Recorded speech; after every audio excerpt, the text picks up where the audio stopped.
I think Tim does quite an incredible balancing act of telling the story but not overly romanticising it and drawing some lessons, which I'm sure we'll come back to. If you've got questions, do hold on to them, do write them down. We're now moving to 3 other panellists who were actually there, just a little bit older than Tim. So we're going to actually hear some first-hand accounts of bringing our focus back to the Bankstown occupation.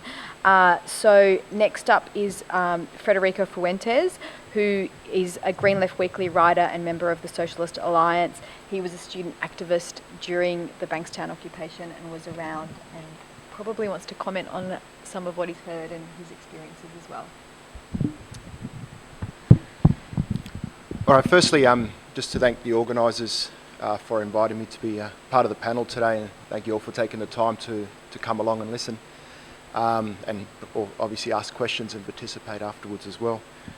When I was asked to come here, I sort of thought back to that occupation. I suppose the most important lesson I took out of the couple of weeks of the occupation and the broader campaign, and to put it in a bit of context, it was an issue that was not just of interest to students out here at UWS. It occurred towards the end of the year, the occupation, and at the end of the year there's always the National Union of Students conference and big sort of gatherings of left students from around the country in Melbourne, and it very much framed a lot of the discussion there as well. And coming onto campus the following year, many of the students on other campuses tried to sort of draw some of the lessons from UWS to apply to their campuses. Certainly none as successfully as what had occurred at UWS Bankstown, but others perhaps even not very successfully at all. And from that, I remember 3 sort of different things that came up in the discussion. 2 which I think were ones that I didn't agree with then and I still don't agree with now, and the third one that is the biggest lesson that I drew from that occupation. The first one was the real sense on a lot of the discussions that the occupation in and of itself was the most important thing, the physical act of taking over a space. That was certainly not the lesson that I learnt during the occupation, and it certainly wasn't one that I think was reflected in the follow-up actions that occurred, where there were many times where people attempted to do occupations and failed miserably. I can remember one disastrous one that I was involved in Melbourne Uni in 2001, which largely involved students just breaking down a few doors, staying for about an hour, leaving and having to explain for the next 2 weeks on campus what the whole protest was about, because most people had no idea why we had actually done it in the first place.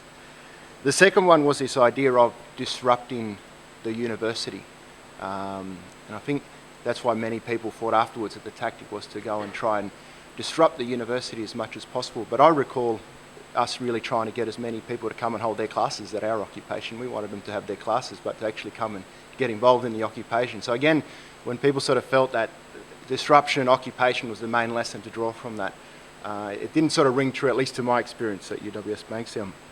And what I really drew out of it, and what I hope I keep carrying on in my activism today, is really that the central factor is involving as many people as possible. And by involving, I don't just mean, asking them to take a few leaflets to the classrooms. Of course, that's a very important thing, and that's all a student has the time or willingness to do. That's a fantastic thing. But a real sense of always trying to get the students to be really a central part of running their campaign. And that means all students, not just the elected student representatives or a few self-appointed individuals. And that was, I think, what really flowed through the whole campaign, because it wasn't just obviously an occupation. The occupation came after, 6 months, 7 months of the Dog of Claims campaign and several other rallies that had occurred on that campus. But I think what that whole experience showed me was 3 points I was supposed to emphasise this question of the participation. Firstly, that it would be silly to deny the importance of a core of committed activists that helped get the campaign started. I don't see that as an informal hierarchy. That's just the reality that at the start of the year there was a certain amount of activists. I should add, not all of them from UWS. I know there was people from the National Union of Students as well who helped out in the campaign, and students from other campuses that came out and helped. But the importance was that core of activists always looked for ways in which they could involve others in the campaign at whatever level that was possible. and always tried to get as best of a knowledge of the situation of the campus themselves. And that obviously is helped a bit by the nature of UWS Bankstown, a very small campus, both in terms of population, but also in, it's, put it this way, you don't have to be at UWS Bankstown for a long time to probably know a lot of the students, as opposed to, say, Sydney Uni or New South Wales Uni, where you could probably spend 10 years there and still only know about 1% of the student population. So I think the activists have spent a lot of time during that year very much trying to get to know what was happening in the campuses, raising these discussions in the classrooms and on the different campaigning stalls that occurred there. Secondly, the recognition that there was no shortcuts for this campaign, that it was always necessary to continue to reach out and involve more and more people. And that meant not just students, but also beyond the students as well. And it was mentioned before about some of the support from the local shops. I remember AMWU as well coming along to some of the protests that were held here, the Manufacturing Workers Union, and a range of other groups that were not directly related to the student population, but there was always an attempt to involve them as well.